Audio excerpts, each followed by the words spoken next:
आज की इस वीडियो सेशन के अंतर्गत हम आपकी कक्षा 11वीं के चैप्टर नंबर 4 जो कि आपका क्या है समतल में गति यानी मोशन इन प्लेन। देखिए इसके पहले वाला जो टॉपिक था वह हमारा क्या था, मोशन इन स्ट्रेट लाइन, एक सीधी रेखा में गति था, वन डायमेंशन मोशन था यानी एक विमीय गति थी। लेकिन यहाँ पे हमारा जो वस्तु होगा किसमें गति करेगा, समतल में गति करेगा। अब इसके पास एक नहीं बल्कि दो विमाएं होती हैं। सबसे पहले आइए हम समझते हैं कि समतल क्या होता है। जैसे अगर मैं बात करूं एक आकृति की जो कि आपके किताब का पन्ना है, तो आपके किताब का पन्ना कुछ इस प्रकार से होता है और किताब का पन्ना आपका क्या कहलाता है, समतल कहलाता है। और इसमें अगर आप देखें तो इसकी क्या है, इसकी लंबाई है और इसके साथ इसकी क्या है, चौड़ाई है। और यदि हम इसको ऐसे देखें निर्देशांक के रूप में, तो निर्देशांक के रूप में जब इसको देखा जाएगा तो इसके पास एक्स अक्ष भी है, यह आप इसका क्या है एक्स अक्ष है, और इसके पास y अक्ष भी है, यह इसका क्या है, यह इसका y अक्ष है। यानी कि अब आपके पास दो विमाएं हैं, एक विमा जो कि y अक्ष में है, एक दूसरी विमा यानी दूसरी दिशा जो कि कहां है, x अक्ष पर है। यानी समतल में गति अर्थात दो विमाओं में गति यानी कि टू डायमेंशन मोशन इस चैप्टर के अंतर्गत हम पढ़ने वाले हैं। सबसे मुख्य और सबसे इंपॉर्टेंट बात इस चैप्टर के अंतर्गत, इस चैप्टर को पढ़ने से पहले सबसे पहले हमें सदिशों के बारे में जानकारी होना चाहिए, क्योंकि दिशाओं की आवश्यकता इस चैप्टर के अंतर्गत पढ़ने वाली है। पहला चैप्टर जो था वन डायमेंशन मोशन था, दिशा केवल एक रेखा में था, इसलिए वहां पे दिशा के लिए विशेष दिक्कत नहीं थी। आगे चलकर के हो जाता है टू डायमेंशन मोशन, यानी कि यहां पे आपके पास दो दिशाएं होती हैं, जिसके लिए हम सदिश वेक्टर को सबसे पहले समझेंगे, उसके बाद हम चलेंगे चैप्टर के टॉपिक की ओर। अगर मैं बात करूं अदिश राशि और सदिश राशि की, तो अदिश राशि और सदिश राशि होती क्या है कि केवल जिसमें मैग्नीट्यूड होता है, केवल वैल्यू जिसमें होता है, केवल परिमाण जिसमें होता है, केवल आंकिक मान जिसमें होता है और कुछ भी चीज की आवश्यकता नहीं पड़ती, अदिश राशि कहलाता है। जैसे अगर मैं द्रव्यमान को बोलूं तो क्या आप अगर मार्केट में जाते हो तो कहते हो क्या कि मुझे 1 किलो आलू उत्तर की दिशा में दे दो। समय अगर मैं बात करूं तो क्या अगर आप किसी को बोलते हो कि अभी 12 बजे हैं, तो क्या आप बोलते हो क्या कि 12 उत्तर की दिशा में या दक्षिण की दिशा में बजे हैं, नहीं ना। तो यानी कि इसको व्यक्त करने के लिए कुछ भौतिक राशियां ऐसी होती हैं जिन्हें व्यक्त करने के लिए केवल परिमाण की जरूरत पड़ती है, केवल मैग्नीट्यूड की जरूरत पड़ती है, उसे हम कहते हैं अदिश राशि। अगर बात कर ले सदिश राशि की, तो छोटे बच्चों में आपको बताया गया होगा कि जिनको दिशा और परिमाण की जरूरत पड़ती है उन्हें क्या कहते हैं, हम उन्हें अदिश राशि कहते हैं। जिन्हें मैग्नीट्यूड और डायरेक्शन दोनों की आवश्यकता पड़ती है, सदिश राशियां कहलाती हैं। लेकिन इसमें एक बात और जुड़ा हुआ है, सदिश योग के नियम का पालन करती है। इसको आइए मैं समझाता हूं, एक एग्जांपल यहां पे दिया है। जैसे मैं कहूं कि एक यह आपका बॉक्स है और इस बॉक्स पे 5 न्यूटन का बल इधर लग रहा है और 5 न्यूटन का बल इधर लग रहा है। अगर इसमें हम नेट बल की बात करें तो F1 प्लस F2 क्या हो जाएंगे, दोनों जुड़ जाएंगे और दोनों जब आपके जुड़ेंगे तो चिन्ह सहित जुड़ेंगे। सदिश योग के नियम का मतलब चिन्ह सहित योग, यानी एक का डायरेक्शन इधर है, दूसरे का डायरेक्शन इधर है, तो एक को प्लस में लिया जाएगा तो दूसरे को माइनस में लिया जाएगा और चिन्ह सहित जब जोड़ा जाएगा तो नेट कितना आएगा, आपका 0 आएगा। लेकिन एक एग्जांपल की मैं बात यहां करता हूं जो कि विद्युत धारा है। अगर 6 एंपियर की धारा यहां जा रही है, तो अगर यहां से 2 तार इसके गुजर जा रहे हैं, तो ऐसा नहीं है कि 3 एंपियर इधर जा रहा है और 3 एंपियर इधर जा रहा है, तो कुल धारा की बात करें तो एक प्लस में लिया जाए और माइनस में लिया जाए तो इसका योग कितना हो जाए, 0। कैसे, इसको मैं प्रूफ करता हूं। आइए, जैसे देखिए यहां पर हमने इस पर 5 न्यूटन का बल लगाया, तो 5 न्यूटन का बल इधर, 5 न्यूटन का बल इधर लगाया, तो टुकड़ा यहां से खिसका नहीं, अपने जगह पे बना रहा, यानी उसका नेट कितना रहा, 0। अब यहां पे अगर हम देखें, यहां पे एक बल्ब यहां पे लगा दे और दूसरा बल्ब आप यहां पे लगा दीजिए, तो अगर इसमें से 6 एंपियर की धारा जा रही है, 3 एंपियर इधर 3 एंपियर इधर, तो दोनों ही बल्ब जलेंगे, दोनों ही बल्बों में धारा का मान 0 नहीं होगा। यह भी बल्ब जलेगा और यह भी बल्ब जलेगा, यानी कि इसमें चिन्ह सहित योग नहीं हो रहा है, अर्थात सदिश योग के नियम का यह पालन नहीं करता है। तो सदिश राशियां हुए 3 चीजें इसमें देखा जाएगा, एक तो परिमाण होना चाहिए, दूसरा दिशा होना चाहिए, तीसरा सदिश योग के नियम का पालन करना चाहिए। जैसे जैसे अगर मैं बल की बात करूं तो बल क्या होता है, अगर आप किसी को दरवाजा खोलने के लिए कह रहे हैं तो आपको उसे दिशा बतानी पड़ेगी कि आप बाहर से अंदर की तरफ ढकोलो तब जाकर के दरवाजा खुलेगा, अन्यथा दरवाजा नहीं खुलेगा। तो आप बल को व्यक्त कर रहे हैं तो उसकी दिशा आप वहां बता रहे हैं। तो ऐसी राशियां जिनके पास परिमाण भी हो, मैग्नीट्यूड भी हो, दिशा यानी डायरेक्शन भी हो और सदिश योग के नियम का पालन भी करती हो, चिन्ह सहित योग भी होता हो, वह क्या कहलाती हैं, सदिश राशियां। अब आगे थोड़ा सा आइए दिशा ज्ञान को हम यहाँ पे चर्चा कर लेते हैं कि दिशा ज्ञान हम किस प्रकार के, किस आधार पर करते हैं। देखिए ये हमारे अक्ष हैं, इस प्रकार से इधर की ओर आपका पुरो होता है। कभी भी जब आपके पन्ने पे दिशा बतानी हो तो आप कैसे बताएंगे, सबसे पहले इधर की ओर आपका पुरो होगा, ऊपर की ओर आपका उत्तर होगा और इधर पुरो के अपोजिट साइड यानी कि इधर की ओर आपका पश्चिम होगा और नीचे हमेशा क्या होगा, आपका दक्षिण होगा। यानी दाहिने साइड आपके हाथ के दाएं पक्ष में आपका पुरो होगा, हाथ के बाएं पक्ष में आपका पश्चिम होगा, ऊपर की ओर उत्तर होगा और नीचे की ओर क्या होगा, दक्षिण होगा। दूसरी चीज, यहाँ पे जो ये वाला कोना है, इस कोने को, यह उत्तर और पूर्व का कोना है, इसलिए इसे नॉर्थ ईस्ट कहते हैं। इसे क्या कहते हैं, नॉर्थ ऑफ ईस्ट कहते हैं। यानी यह कोना उत्तर और क्या कहलाता है, पूर्व कोना कहलाता है। नॉर्थ ऑफ ईस्ट या उत्तर या पूर्व या ईस्ट ऑफ नॉर्थ, पूर्व से उत्तर। अगर हम इधर की ओर जा रहे हैं, पूर्व से अगर इधर की ओर जा रहे हैं, पूर्व से उत्तर की ओर जा रहे हैं तो इसे कहेंगे ईस्ट ऑफ नॉर्थ, और अगर उत्तर से पूर्व की ओर आ रहे हैं तो नॉर्थ आप क्या कहेंगे, इसको ईस्ट कहेंगे। देखिए कैसे, जैसे अगर यहाँ पे एक कोण बन रहा है, अगर इधर के कोण की बात करें, अगर मैं यहाँ पे इस कोण की बात करूं, इधर वाले कोण की, तो यह कोण जो है नॉर्थ ऑफ ईस्ट में बना है। लेकिन अगर इधर वाले कोण की बात करें तो यह ईस्ट ऑफ नॉर्थ में बना है। ठीक उसी प्रकार से यह आपका साउथ ऑफ ईस्ट है यानी पूर्व दक्षिण, और यह आपका साउथ ऑफ वेस्ट यानी कि आपका दक्षिण और पश्चिम, और यह आपका वेस्ट ऑफ नॉर्थ या नॉर्थ ऑफ वेस्ट है यानी पश्चिम से उत्तर या उत्तर से पश्चिम है। तो इस प्रकार से आप दिशाओं को समझ सकते हैं। यहाँ पे देखिए एक एग्जांपल भी लिया गया है कि जैसे S एक आपकी सदिश राशि है, तो S को व्यक्त करने के लिए सबसे पहले यहाँ पे 10 मीटर लिखा और पूर्व की ओर, तो इसको हमने सबसे पहले किसी, यह एक भौतिक राशि है, भौतिक राशि को व्यक्त कैसे करते हैं या सदिश राशि को व्यक्त कैसे करते हैं, परिमाण के साथ साथ उसकी क्या लिखते हैं, दिशा लिखते हैं। तो इस प्रकार से आप इसको समझ सकते हैं। अब देखिए सदिशों के संबंध में आइए सबसे पहले कुछ महत्वपूर्ण तथ्य की जानकारी रख लेते हैं, उसके बाद हम पढ़ेंगे सदिशों के बारे में। जानकारी क्या है,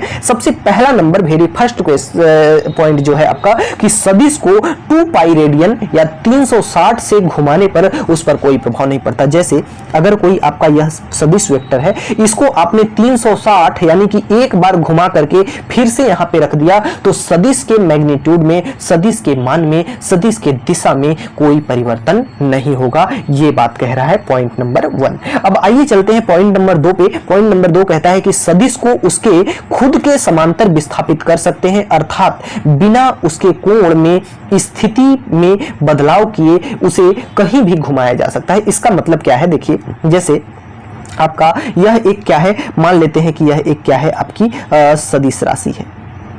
मान लेते हैं कि यह आपका एक क्या है, सदिश वेक्टर है। अब इस सदिश वेक्टर को इसके मतलब बिना कोण में परिवर्तित किए इसको उठा करके हम चाहे तो इसको यहां रख दें, यानी इसके कोण में बदलाव होना चाहिए। इसको चाहे तो उठा के यहां रख दें, चाहे उठा करके यहां रख दें, चाहे उठा करके यहां रख दें, चाहे उठा करके यहां रख दें, चाहे उठा करके यहां रख दें, इसके मान में कोई परिवर्तन नहीं होगा। यानी इस सदिश को उठा करके हम समतल पर यहां भी रख सकते हैं, यहां भी, यहां भी, यहां भी, यहां भी, यानी इसको कहीं भी हिला डुला सकते हैं। बस इसका अगर कोण ये है तो इसका कोण यही होना चाहिए, इसमें कोण में कोई परिवर्तन ना किया जाए। तीसरा पॉइंट जो आपका है, थर्ड पॉइंट, क्या कहता है कि दो राशियों के बीच के कोण सदैव छोटा कोण वाला कोण लिया जाता है। जैसे यहां पे अगर एक सदिश ये है और दूसरा सदिश ये है, इन दोनों के मध्य दो कोण बन रहा है, एक तो ये बाहर वाला बन रहा है बड़ा वाला, दूसरा ये छोटा वाला बन रहा है। तो यही कह रहा है कि हमेशा कोण कौन सा लिया लिया जाता है छोटा वाला, यानी कि ये वाला कोण लिया जाएगा जो कि आपका कितना है, जो कि आपका है 60 अंश का। ये 300 वाला कोण आपका नहीं लिया जाएगा। दूसरी चीज क्या कह रहा है कि जब सदिश राशियों का परस्पर पूंछ से पूंछ मिली हो, जब परस्पर पूंछ से पूंछ मिली हो तब हम क्या करते हैं, हमेशा बड़े वाले कोण को नहीं लेते बल्कि कौन से कोण को लेते हैं, छोटे वाले कोण को लेते हैं। अगला चौथा नंबर क्या कह रहा है, इसको आराम से याद रखिएगा आप लोग, और इसका जो पीडीएफ नोट्स है हम व्हाट्सएप ग्रुप पे या अपने टेलीग्राम पे प्रोवाइड कर देंगे। आप टेलीग्राम को ज्वाइन हमारे जरूर कर लीजिएगा। टेलीग्राम का लिंक मैं आपके इस डिस्क्रिप्शन बॉक्स के अंदर दे दूंगा वीडियो के। अब यहाँ पॉइंट जो है क्या कह रहा है कि दो सदिश एक समान कब होंगे, जब यदि उनका परिमाण एक समान हो, उनकी दिशा एक समान हो और उनका मात्रक यानी इकाई एक समान हो, तब जाकर के कोई भी सदिश एक समान कहलाएंगे, अन्यथा नहीं। अगर इन तीनों में से परिमाण, दिशा और इकाई, इन तीनों में से कोई भी एक चीज असमान है तो वे दोनों सदिश आपस में समान कभी नहीं हो सकते। जैसे A बराबर 5 न्यूटन ईस्ट की ओर और A बराबर 5 न्यूटन ईस्ट की ओर, तब जाकर के A और B दोनों आपस में क्या है, बराबर है। या M बराबर 2 मीटर प्रति सेकेंड नॉर्थ में और n बराबर 2 न्यूटन नॉर्थ में, तब ये दोनों बराबर नहीं होंगे। क्यों? क्योंकि इनकी इकाई जो है यहाँ पे मीटर प्रति सेकेंड है, इनकी इकाई जो है यहाँ पे क्या है, मीटर प्रति सेकेंड है, और यहाँ पे न्यूटन है। इकाई समान नहीं है, अतः सदिश समान नहीं है। अगला जो आपका है पांचवा नंबर क्या कहता है कि यदि दो सदिशों की दिशाएं एक दूसरे के विपरीत हो तो वे ऋणात्मक सदिश कहलाएंगे। जैसे अगर एक की दिशा इधर है और दूसरे की दिशा इधर है तो एक को प्लस 5 न्यूटन कहा जाएगा तो दूसरे को -5 न्यूटन कहा जाएगा। एक को अगर प्लस ए वेक्टर कहा जाएगा तो दूसरे को माइनस ए वेक्टर कहा जाएगा। अगर एक दूसरे के प्रति समांतर है यानी एक दूसरे के विपरीत है तो उनकी दिशाएं प्लस और माइनस में भी क्या होंगी, विपरीत होंगी। अगला आइए सदिश के कुछ और भी परिभाषाएं हैं, आइए देखते हैं। समांतर तथा प्रति समांतर सदिश, ऐसे सदिश जो एक दूसरे के समानांतर हो, अर्थात एक दूसरे का झुकाव कोण क्या हो, समान हो। जैसे देखिए समांतर का मतलब क्या समझते हैं आप लोग, जैसे अगर दो रेखाएं आपकी हैं, एक रेखा ये है और दूसरी रेखा ये है, इन दोनों रेखाओं को इधर या इधर या इधर या इधर किसी भी तरफ हम अनंत की ओर बढ़ा दें, अनंत की ओर इधर बढ़ा दें, अनंत की ओर बढ़ा दें और एक दूसरे को टच कहीं पे ना करे तो एक दूसरे की रेखाएं यह क्या कहलाती हैं, समांतर कहलाती हैं। अब देखिए यहाँ पे दो सदिश जा रहे हैं जो एक दूसरे के क्या है, एक दूसरे के क्या है, समांतर है, और यहाँ पे ये जो सदिश जा रहे हैं एक दूसरे के समांतर नहीं बल्कि एक दूसरे के उल्टा है। एक की दिशा इधर है तो दूसरे की दिशा इधर है, तो ये दोनों जो सदिश हैं यह प्रति समांतर सदिश कहलाएंगे और ये दोनों सदिश क्या कहलाएंगे, समांतर सदिश कहलाएंगे। अगला है आपका संरेखीय सदिश। संरेखीय सदिश क्या होता है कि जब दो सदिश आपके पास ऐसे हों कि दोनों की क्रिया रेखा क्या होती है, जैसे एक सदिश ये है और एक सदिश ये है। अब इन दोनों ही सदिश से होकर के एक अगर पतली सी रेखा हम डॉटेड के रूप में बना दें और दोनों की ये रेखाएं, दोनों ही सदिश एक रेखा पर स्थित हो तो उसे हम क्या कहते हैं, संरेखीय सदिश कहते हैं। अब अगला है आपका समतलीय सदिश। आइए देखते हैं फ्लैट वेक्टर। तो यह क्या होता है कि एक ही तल में उपस्थित सदिश समतलीय सदिश कहलाते हैं। जैसे इसका तल क्या है, अगर मान लेते हैं कि इसका तल ये आपका सफेद पन्ना है और इसका भी तल क्या है, सफेद पन्ना है, और इसका भी तल आपस में क्या है, सफेद पन्ना, यानी कि तीनों सदिश एक तल पे बनाए गए हैं, समांतर सफेद पन्ने पे बनाए गए हैं, तो ये तीनों सदिश क्या कहलाएंगे, एक समतलीय सदिश कहलाएंगे। दो सदिश सदैव समतलीय सदिश होते हैं, तीन सदिश सदैव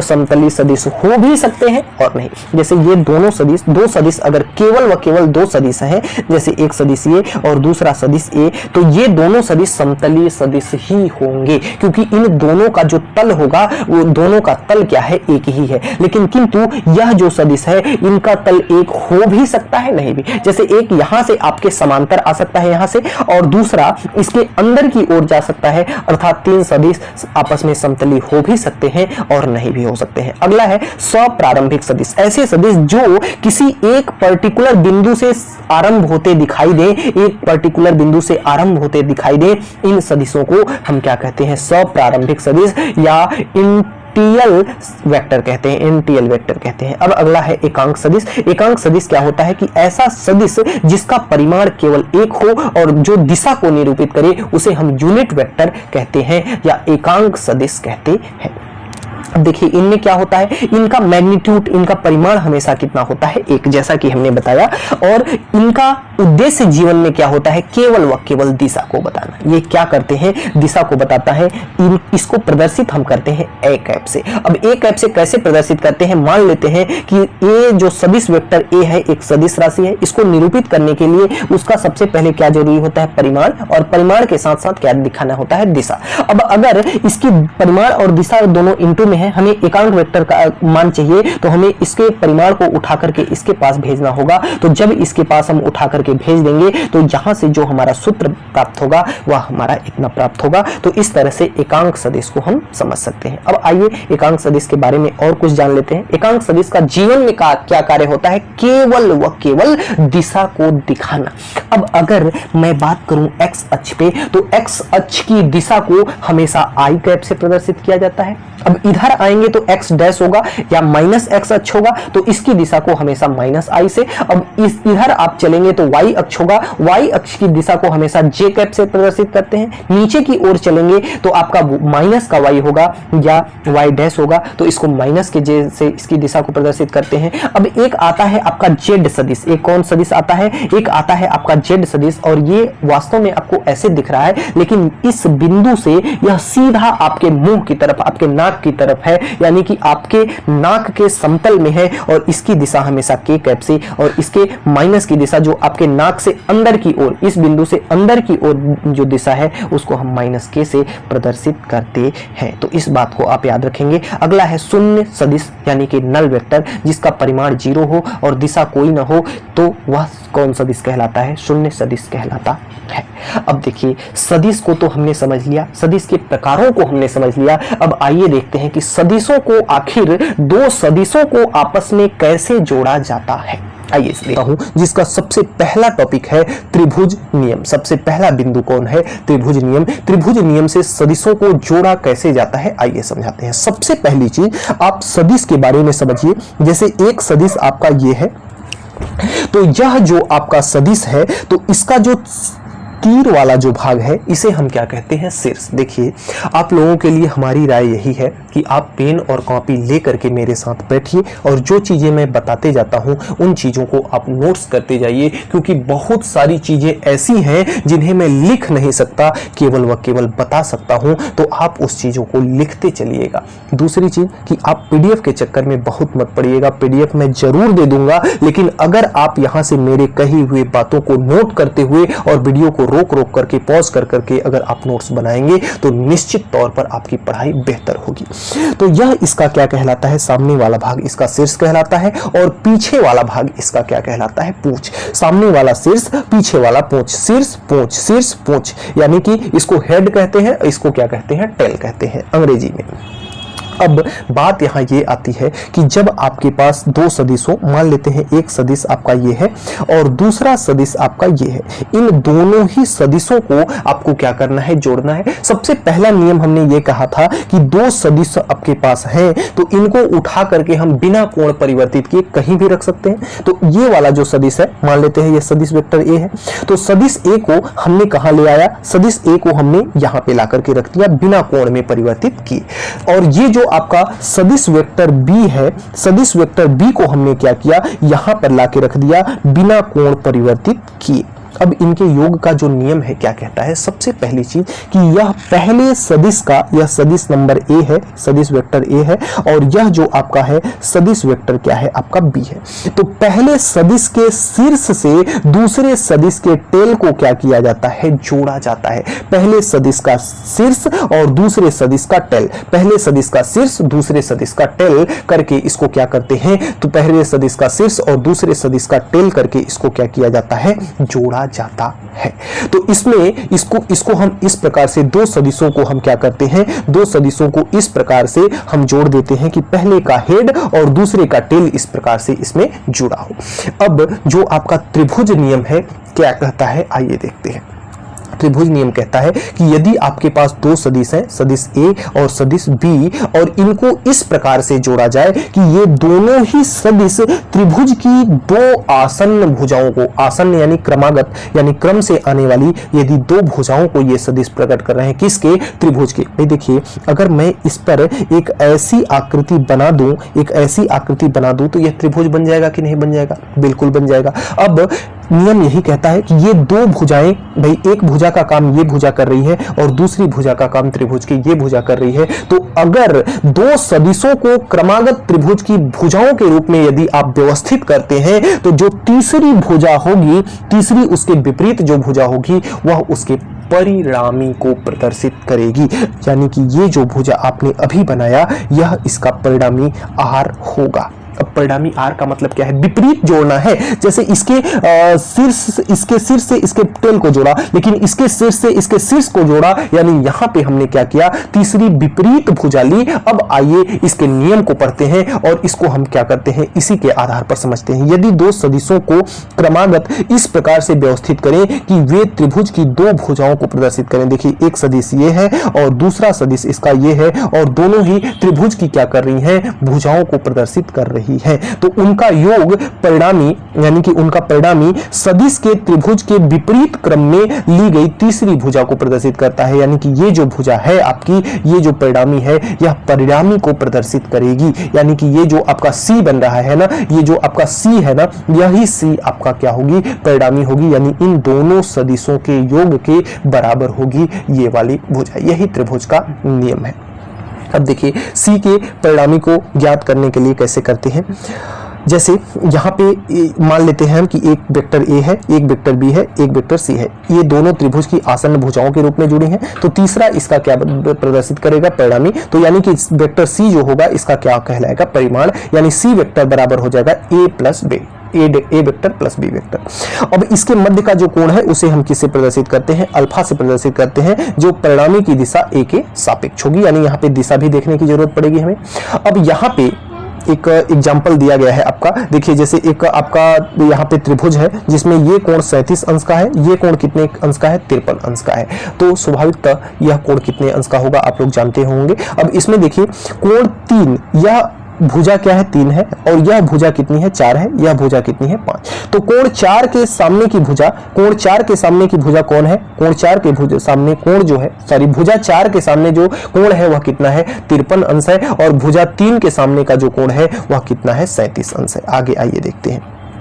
अब दूसरा जो नियम है वह क्या कहता है? वह नियम कहता है, दूसरा जो नियम है क्या है? समांतर चतुर्भुज संबंधी योग का नियम। यह देखिए क्या कहता है, यदि दो त्रिभुज दो सदिशों को इस प्रकार व्यवस्थित करें कि वे किसी समांतर चतुर्भुज की आसन्न भुजाओं को प्रदर्शित करें। देखिए जैसे एक सदिश को हमने यहाँ पे ले लिया, एक सदिश को हमने यहाँ पे ले लिया, और दूसरे सदिश को हमने यहाँ पे ले लिया। अब ये दोनों सदिश जो हैं एक समांतर चतुर्भुज की आसन्न भुजाओं को व्यक्त कर रही है। कैसे? अगर इसको हम ऐसे मिला दें और इसको ऐसे मिला दें, तो इसके समांतर ये भुजा और इसके समांतर ये भुजा, तो इस त्रिभुज को हम क्या कहेंगे?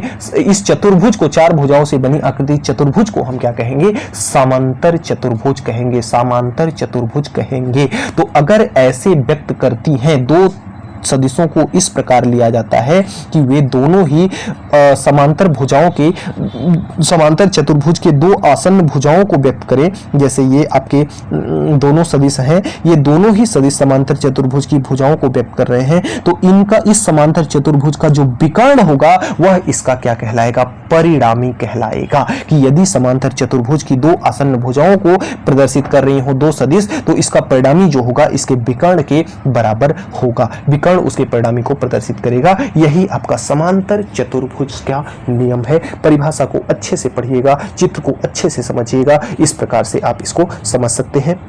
अब यहां से देखिए इसकी वैल्यू को भी आप निकाल सकते हैं बड़े आसानी पूर्वक। आइए देखते हैं कैसे। जैसे अगर इसमें हम यहाँ पे जो चित्र लिया हुआ है, इस चित्र को की अगर बात करें, तो इस चित्र में देखिए इसी को हमने बनाया है, इसको हमने क्या किया है? यहाँ पे डॉटेड करके यहाँ पे हमने इसको आगे बढ़ा के मिला दिया है, और इसको हमने बिंदु को आगे बढ़ा दिया है। तो यहाँ आपका एक समकोण त्रिभुज बन जा रहा है APC।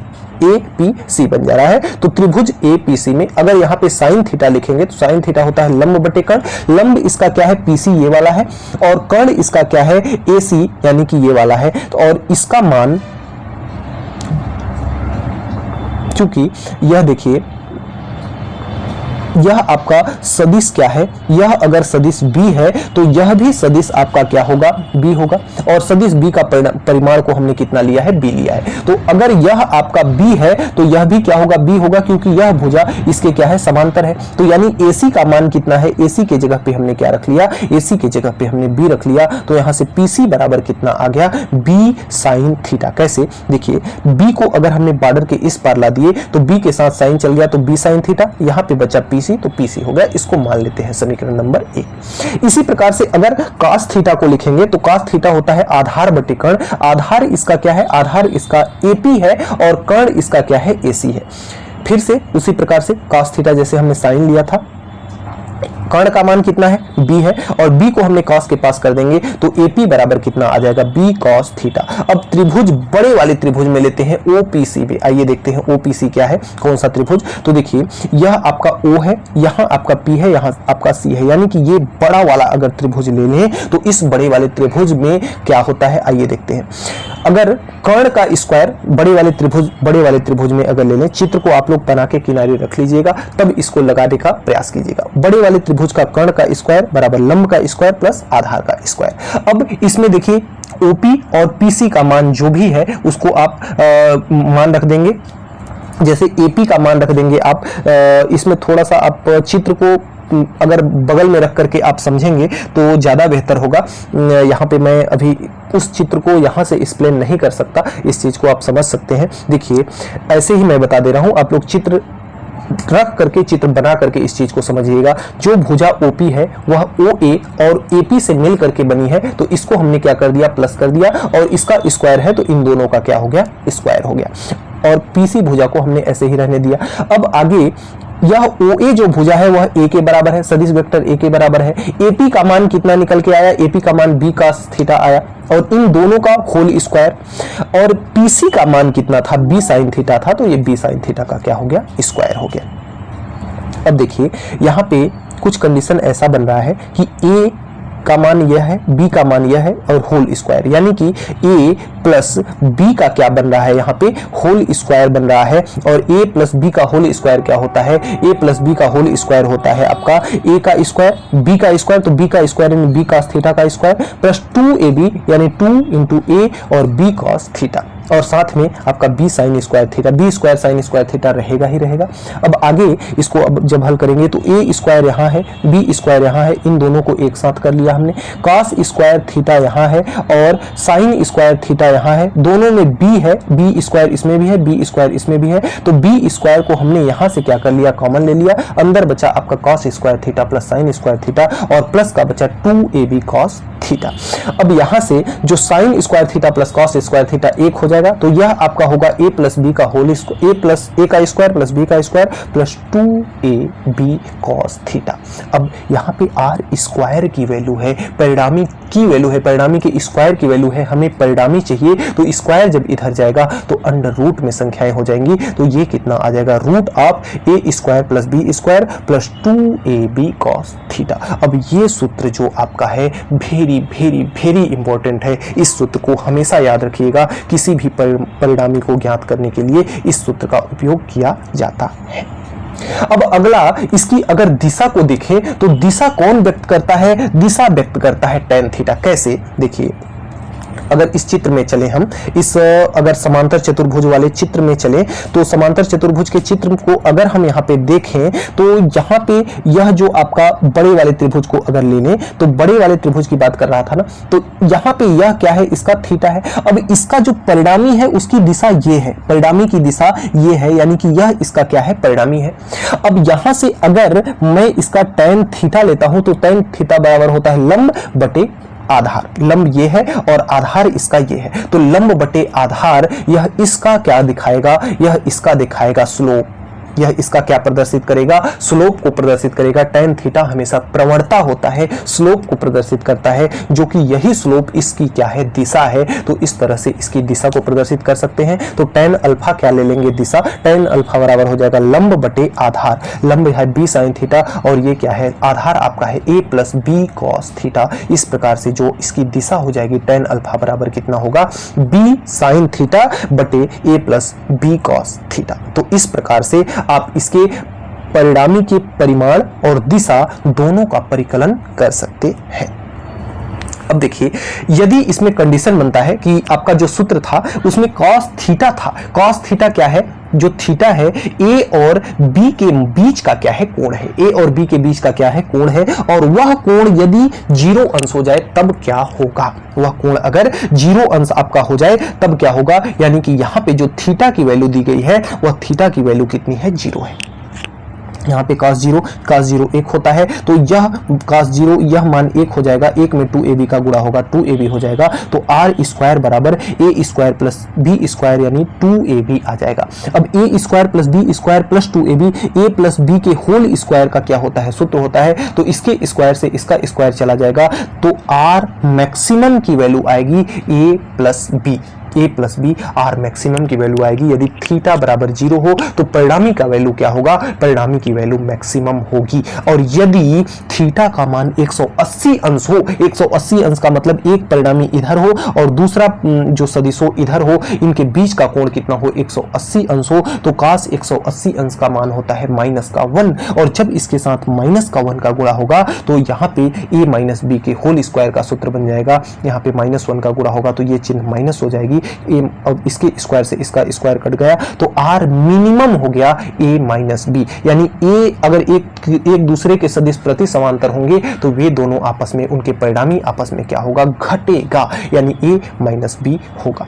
अब 90 अंश जब होगा, थीटा बराबर 90 अंश, तब क्या होगा, थीटा बराबर 90 अंश जब होगा तो cos 90 का मान कितना होता है, 0। तो यह पूरा पद ही क्या हो जाएगा, 0 हो जाएगा। r की वैल्यू आ जाएगी a square plus B square under root का। तो मैक्सिमम वैल्यू कितनी है थीटा बराबर 0 पर, मिनिमम वैल्यू कितनी है a माइनस बी, यानी थीटा बराबर 180 पर। यानी कि जो r है 100, a माइनस बी पे r का मान क्या आ रहा है, मिनिमम आ रहा है, छोटा आ रहा है, और a प्लस बी पर क्या आ रहा है, बड़ा आ रहा है। यहाँ पे देखिए एक एग्जाम्पल दिया हुआ है, एग्जाम्पल को आप चाहे तो समझ सकते हैं। देखिए इसका मान दिया हुआ है f और इसका भी मान दिया हुआ है f। अगर यहाँ से अगर आप समकोण त्रिभुज मान लें, यह आपका f है और यह भी f है, तो यह कितना होगा, √2f होगा।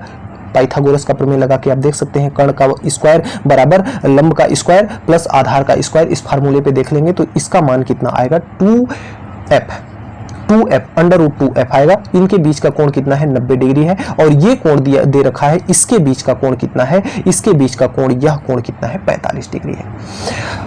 90 अंश का जब हो तो सूत्र आपके पास ये होता है, तो यानी कि a का मान भी आपका f है और b का भी मान f है, तो यह कितना हो जाएगा, 2f का स्क्वायर √2 अंदर ही रह जाएगा और f के स्क्वायर से f का रूट खत्म हो जाएगा, तो r की वैल्यू कितनी आ जाएगी, √2f आ जाएगी। तो इस प्रकार से एग्जाम्पल को कर सकते हैं। दूसरा एग्जाम्पल भी है आपका, 120 अंश का कोण दिया हुआ है, तो आप जब थीटा का मान हो तो cos 120 रखेंगे। cos 120 का मान होता है -1/2। इसको जब आप हल कर देंगे, इसका भी मान f है और इसका भी मान f है, तो इसको जब आप हल करेंगे तो r किसके बराबर आ जाएगा, r आपके आ जाएगा f के बराबर आ जाएगा। इसकी अगर दिशा को आपको लिखना है तो दिशा कैसे लिखेंगे, b sin थीटा बटे ab cos थीटा होता है, तो b sin थीटा यानी sin 120, b cos थीटा यानी sin cos 120। तो ये आपका मान कितना आ जाएगा, sin 120 होता है √3/2, cos 120 होता है -1/2। इसको आप जब रख देंगे तो इसकी दिशा किधर आ रही है, इसकी दिशा अल्फा बराबर कितना आ रही है, 60 अंश। इसका मतलब ये है कि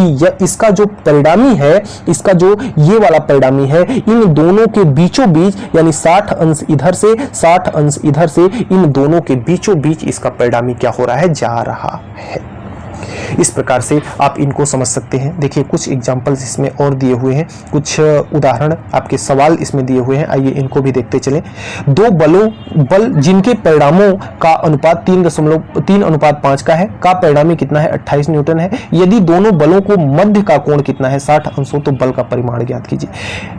fx1 की वैल्यू हमने माना है यहाँ पे भाई 3:5 दिया है, तो माना पहला बल 3x है, दूसरा बल कितना है 5x है, और दूसरी चीज कह रहा है कि इनके बीच का जो कोण है वह कितना है 60 अंश है। अब आपके पास a का मान पता है, a का मान पता है, b का मान पता है, इन a और b के मानों को रख देंगे, थीटा की वैल्यू पता है, तो इस सूत्र पर हम इसके मान को रख देंगे। अब इसके मान को जब रखेंगे तो यहाँ से cos 60 बराबर होता है 1/2, तो 2 से ये 2 आपका क्या होगा, कैंसिल हो जाएगा। यह कितना हो जाएगा 3 का स्क्वायर, 3x का स्क्वायर यानी 9x स्क्वायर, 5x का स्क्वायर यानी 25x स्क्वायर, 3x में 5x का गुणा होगा तो 15x स्क्वायर हो जाएगा। और इन तीनों को जब जोड़ा जाएगा तो इन तीनों को जोड़ा जाएगा तो कितना होगा 49x स्क्वायर। 49 का वर्गमूल कितना होता है 7, x स्क्वायर का क्या होता है x। तो इस तरह से परिणामी इसका कितना आया 7x आया।